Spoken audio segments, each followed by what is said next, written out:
आगामी लोकसभा चुनाव 2024 को लेकर रणनीति बनाने के लिए एनडीए के सभी दल एकजुट हुए। सबों ने बिहार में 40 की 40 सीट जीतने और भागलपुर से जदयू प्रत्याशी अजय मंडल को जिताने के लिए कटिबद्ध संकल्प लिया। सबों ने आगामी लोकसभा चुनाव 2024 को लेकर नीतीश कुमार और नरेंद्र मोदी के विकास कार्य को बताने की योजना बनाई है, ताकि एनडीए एक तरफा भारी बहुमत से जीते और फिर से भागलपुर में एनडीए की जीत हो। इस कार्यक्रम में एनडीए के सभी घटक दल एवं उनके पदाधिकारी मौजूद थे। वहीं सांसद अजय मंडल ने कहा कि वे फिर से 2 अप्रैल को नामांकन करेंगे। जो बैठक में पार्टी एनडीए का जो एजेंडा है, एनडीए का चुनाव कैसे लड़ा जाएगा, कितनी मजबूती से लड़ा जाएगा, विरोधियों को परास्त करते हुए पूरे देश के अंदर हमें 400 सीट प्राप्त होगा, इसकी बैठक है। नॉमिनेशन कब करना है? 2 तारीख को हम नॉमिनेशन कर रहे हैं और अपने सारे पदाधिकारियों से, सारे भागलपुर की जनता से आग्रह करने आए हैं कि अपने एनडीए के कार्यकर्ताओं के माध्यम से कि 2 तारीख को आकर के हमारा नॉमिनेशन करा दीजिए और अपना आशीर्वाद दे करके मुझे विजयी बनाइए और मोदी जी को प्रधानमंत्री बनाइए। पूरी समर्थन मिल रहा है? बिल्कुल बिल्कुल, पूरी नहीं महापूरी कहिए, तो पूरी कम बुझाएगा, महापूरी समर्थन है, जो कि कहा नहीं जा सकता है। वहाँ हमारे एनडीए गठबंधन के जितने भी घटक दल के नेता हैं, कार्यकर्ता हैं, सभी लोगों का पूरी समर्थन है, कहीं कुछ कमी नहीं है। नॉमिनेशन में कौन कौन आ रहे हैं सर? नॉमिनेशन में अभी तो नेता तय करेंगे ना, उसमें हमें क्या तय करना। हमारे जिला अध्यक्ष हैं, भाजपा पार्टी से हम लोग जुड़े हुए हैं, सभी को मिल करके तय करेंगे। नीतीश जी से अगर मुलाकात हुई आपकी, सम्राट चौधरी से क्या कुछ बात हुई? अब वो बात जो हुई तो अंदर की बात है, बाहर कैसे निकाल सकते। सबों ने मिल सबको हम आग्रह किया मेरे यहाँ आइए, मैं इसके लिए गया था और उन्होंने मुझे रणनीति में लड़ने के लिए, चलने के लिए बताया कि इस नीति से चलना है। और 2 तारीख को 2 अप्रैल को नॉमिनेशन फॉर्म भरा जाएगा माननीय अजय मंडल जी के द्वारा। उसी उद्देश्य से आज राजग गठबंधन के तमाम साथी, भारतीय जनता पार्टी, हम, रोजपा, आरएलजेम और जनता दल यूनाइटेड के सभी सम्मानित जिला अध्यक्ष, राष्ट्रीय पदाधिकारी, प्रदेश पदाधिकारी, लोकसभा के प्रभारी, विधानसभा के प्रभारी, जिला कमेटी के सम्मानित सदस्य और तमाम प्रखंड के आए हुए तमाम प्रखंड अध्यक्ष, पंचायत अध्यक्ष सभी आज संयुक्त रूप से आए हैं। और मैं आपके माध्यम से आग्रह और अपील भी करता हूं पूरे भागलपुर लोकसभा के सम्मानित जनता से कि सब लोग 2 तारीख को नॉमिनेशन में आवें और माननीय सांसद अजय मंडल जी के हाथों को मजबूत करें। 5 बच्चे की मां को उसके पति ने मोबाइल पर किसी अन्य लोगों से बात करने से रोका और मोबाइल छीन लिया। इसके बाद दूसरे लोगों के मोबाइल पर बात करने का विरोध किया तो महिला अपने 5 बच्चों को छोड़कर फरार हो गई। महिला कई दिनों से गायब है। सूचना को लेकर उसके पति एसएसपी के कार्यालय पहुंचे। साथ ही बताया कि इसकी शिकायत नौगछिया स्थित इस्माइलपुर थाने में की, लेकिन वहां कुछ भी रिस्पॉन्स नहीं लिया गया। उल्टे मुझे वहां से डांट डपट कर भगा दिया गया। पीड़ित पति ने मीडिया से बात करते हुए कहा कि मुझे कई दिनों से अपनी पत्नी पर शक था कि वो मोबाइल पर किसी से बात करती है, बस इसी का विरोध किया और मोबाइल छीन लिया था। मेरी पत्नी तकरीबन 15 दिनों से घर से गायब है। हम लोगों ने आस पड़ोस के साथ रिश्तेदारों से भी बात की, लेकिन अभी तक कुछ पता नहीं चल पाया। मामला भागलपुर के नौगछिया स्थित इस्माइलपुर का है। अब देखने वाली बात यह होगी कि पुलिस प्रशासन इस पर क्या संज्ञान लेती है। सर मेरे 6 तारीख से लापता है मेरे पत्नी को। सर सगड़ आवेदन दिए, कोई सुनवाई नहीं किया सर, इसीलिए सर के पास आए हैं। थानों में आवेदन दिया सर, कोई सुनवाई नहीं किया, डांट के भगा दिया सर। जितना संबंधी सर हम खोज के थक गए, जहाँ गए वो बोलता है यहाँ आईवे नहीं किया है जी। मामला यही बात है, दोनों दिन में बताबती हुआ था। 2 दिन के पहले साढ़ू आया था मेरे कल, तो दोनों पत्नी में बतवास हुआ था। तो मेरे बतवास हो के 2 पत्नी में झगड़ा झांटे हुआ, तो 2-3 थप्पड़ लगाए, दवा से आके इलाज किए, ठीक हुआ। 2 दिन के बाद वो मैं काम करने गए, दूसरे को घर में नहीं थे। मेरा पिताजी था, पिताजी भी घास करने गया, बताया नहीं। और 4 लड़की था, बाबा जी बोला पूछे समझा के, तो 2 लड़की को लड़ा भेजा दिया और 12 साल के लड़की 2 साल के संग में पत्नी और 2 बच्चा लेके घर से निकल गया। क्या शक लग रहा है? मेरा शक लग रहा है सर कि साड़ू आने के बाद मेरा विवाद जब पत्नी में हुआ तो इतनों दिन से नहीं भागा, तो आने के बाद भागा। मेरा शक लगता है कि झगड़ा झांटी हुआ, हम मोबाइल लिए और नई मोबाइल देने के कारण उसी दिन कब्जा किए, इसलिए हो सकता नंबर याद हो। बाद में कॉल किया करके मेला का टाइम तब भोला बाबा का हम काम करने गए, सुने में बुला के आगे से उठा लिया होगा। मतलब सारू लेकर हाँ अभी अभी कहाँ आए हैं? अभी आए हैं सर, यहाँ आए हैं एसपी साहब के पास। अच्छा, मोबाइल छीन लिए इसीलिए भाग गए? मोबाइल छीने नहीं, हमको शक हुआ कि बात में हो सकता है कहीं फोन घुमा दे, इसलिए मोबाइल लिए। मोबाइल नहीं दिया तो 2-3 थप्पड़ लगाए, इसीलिए से दो इलाज भी किए और 2 दिन ठीक हुआ और 2 दिन ठीक के बाद ये घर से निकल गया। मोबाइल छीने इसलिए भाग गए? हाँ हाँ, मोबाइल लिए तभी तो भागा।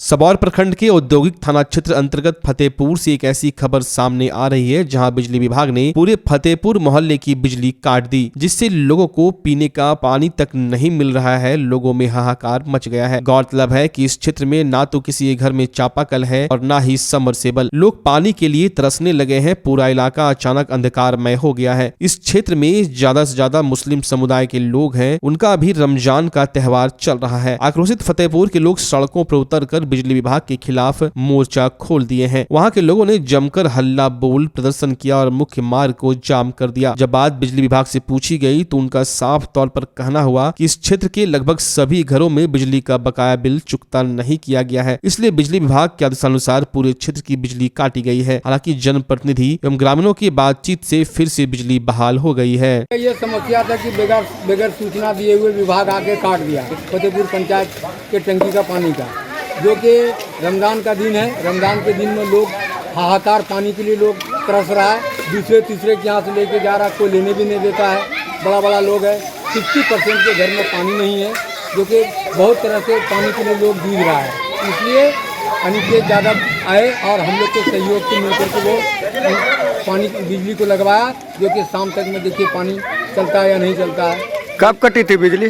बिजली कल दो करीब सवेरे ही कटा हुआ, 2:30 बजे कल बिजली काटा है।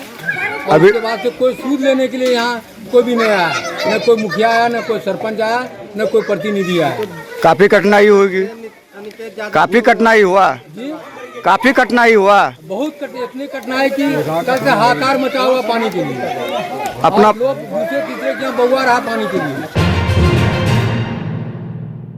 अगर आप अपने बच्चों की हकलाहट, तुतलाहट या मूक बधिरता को लेकर चिंतित हैं या बढ़ती उम्र के साथ बहरेपन की समस्या से परेशान, तो चिंता छोड़िए, क्योंकि अब भागलपुर में आ गया है इन सब का समाधान। Nirala speech and hearing clinic.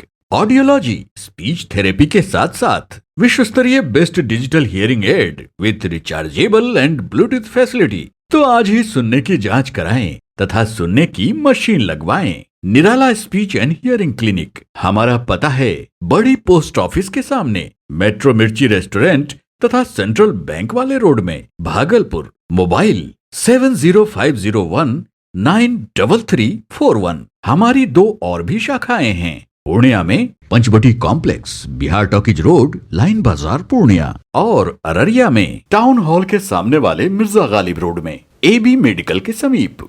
बच्चा जब जन्म लेता है तो कई बार बच्चा तुरंत नहीं रोता है, रोने में देर हो जाता है। ऐसे में बच्चा क्षतिग्रस्त हो जाता है और उसके बचने की संभावना कम हो जाती है। और यदि बचा तो भविष्य में उसमें विकलांगता की समस्या आती है, जिसे CP कहते हैं, जिसका कोई माकूल इलाज नहीं है और ज़िंदगी भर बच्चा विकलांगता से जूझ सकता है। ऐसे में पूरे संसार में कूलिंग थेरेपी का सहारा लिया जाता है। जन्म से ठीक 6 घंटा के अंदर यदि उसको कूलिंग थेरेपी दिया जाए तो उससे उसका CP की समस्या कम होती है और बचने की भी संभावना बढ़ती है। पहली बार बिहार झारखंड में आपके शहर के स्नेह नवजात शिशु बाल सेवा केंद्र में यह मशीन उपलब्ध है। कभी भी ऐसी बात हो कि बच्चा रोने में विलम्ब हो गया तो आप स्नेह नवजात शिशु बाल सेवा केंद्र में जरूर संपर्क करें।